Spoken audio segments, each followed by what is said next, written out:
हरे कृष्णा।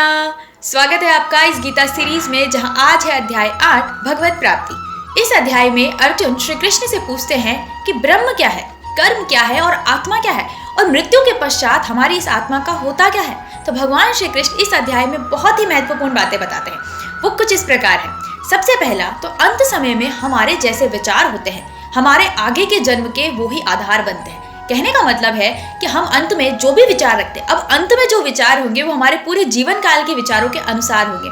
अर्थात कोई व्यक्ति पूरे जीवन में अच्छे विचार रखता है, अच्छे कर्म करता है, तो उसके अंत समय में वैसे ही विचार होंगे। यानी कि अगर कोई पूरे जीवन में श्री कृष्ण को पूजता है, श्री कृष्ण को ही विचारता है, उन्हीं को अपने मन में बसा के रखता है, तो अंत के समय में उसे श्री कृष्ण ही याद रहते हैं। और अगर कोई व्यक्ति अच्छे कर्म नहीं करता है, बुरे विचार रखता है, बुरे कर्म करता है, तो अंत के समय में उसके मन में वही बुरे विचार रहेंगे और वो ही उसके आगे के जो जर्नी है उसे तय करेंगे, उसका आधार बनेंगे।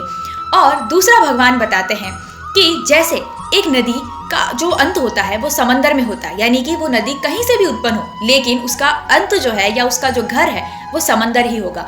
वैसे ही हमारा जो जीवन है उसका जो लास्ट डेस्टिनेशन है वो भगवान के श्री चरण है। यानी कि भगवत गीता के अनुसार हमारा उत्पन्न कहीं से भी हो या कैसे भी हमारा जीवन चलाओ, लेकिन अंत में हमें जाना तो भगवान के पास ही है, उनके श्री चरणों में ही जाना है।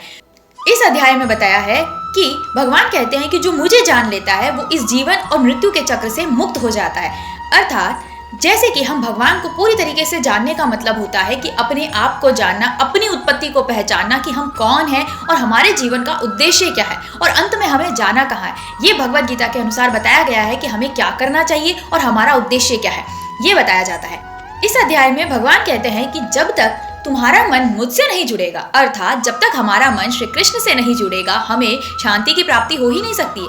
यानी कि हम चाहे कुछ भी करें जीवन में, पर अगर हमारा मन भगवान में नहीं जुड़ा है, हमारा जो सोर्स है मेन पावर का, जो हमने पहले भी जाना था कि हमारी जो पावर है या हम जिसका अंश है वो भगवान के, और अगर हम उस भगवान को नहीं जानते हैं या उनकी सेवा नहीं करते हैं, तो हमें शांति की प्राप्ति नहीं हो सकती, क्योंकि वो ही अंत में हमारा सोर्स है, हमें मिलना भी उन्हीं से है। तो अगर हम उनकी सेवा नहीं करते या उन्हें नहीं जानते हैं तो हमें शांति नहीं प्राप्त हो सकती। ये इस अध्याय में बताया जाता है।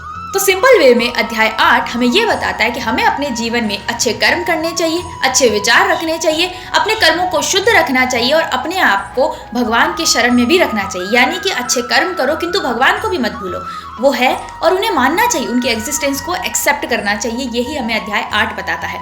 और कल की सीरीज में हम पढ़ेंगे अध्याय 9। तो मेरे साथ जुड़ना ना भूले। हरे कृष्णा।